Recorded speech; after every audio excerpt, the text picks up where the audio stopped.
when I watch Virtual Riot play, he's always got a sophisticated light show and this and that. Yeah. How do you transfer venue to venue and keep the experience the same across it? Because you don't have the same lighting setup in each venue. And, right. But it seems to still be coordinated with the show. Yeah. So how's all that work? So there's I'm not sure what the format, if there is a format, but there's what's called like a time code, and CDJs specifically have this functionality. So if this ever gets onto the internet in a big way, like I'd be flamed for saying that Pioneer Nexus lineup would be like the de facto industry standard for DJs. I would argue that it pretty much is and has for the last 10 years before their Alpha Theta buyout. Okay. They've been the de facto go-to, with maybe some exceptions for some DJs that like more turntablism, scratching, sample-based approaches, and then like for live artists like Porter Robinson or someone who incorporates a lot of like live elements, they might be different. But for the de facto standard industry DJ out there, I would think that Pioneer would be a safe answer for what does the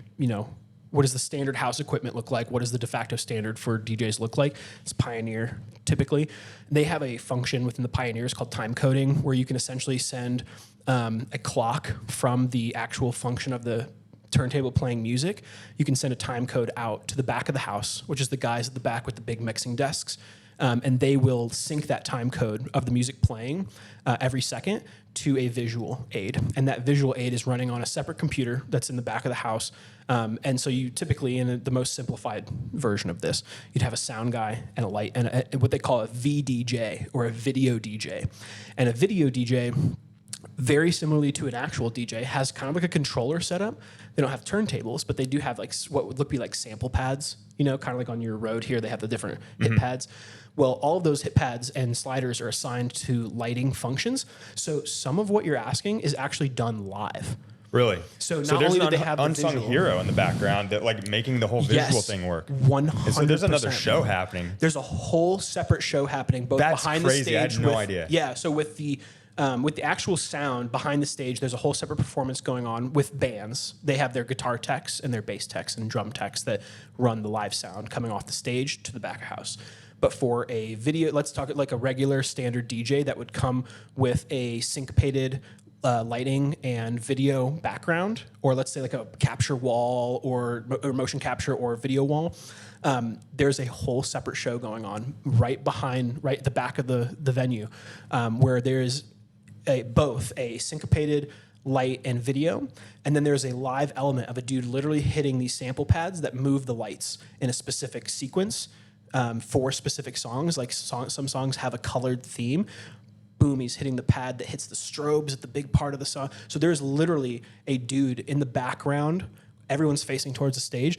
There's a guy behind him jamming along with the DJ, hitting his light sequences and his video sequences.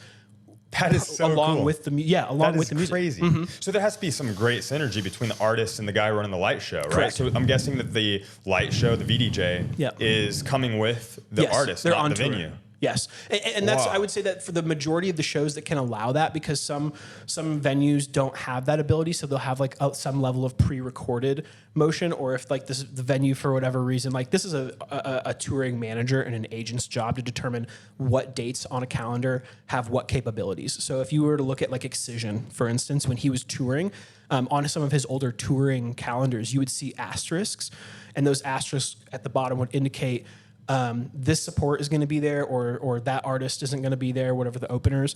But it would also sometimes indicate whether or not that they would have the full show, or maybe a tuned down version of the show, because the literal size of the stage, like the projection wall that they had to be like squeezed down. This was famous in Dylan Francis's and Zed's performance back in 2017.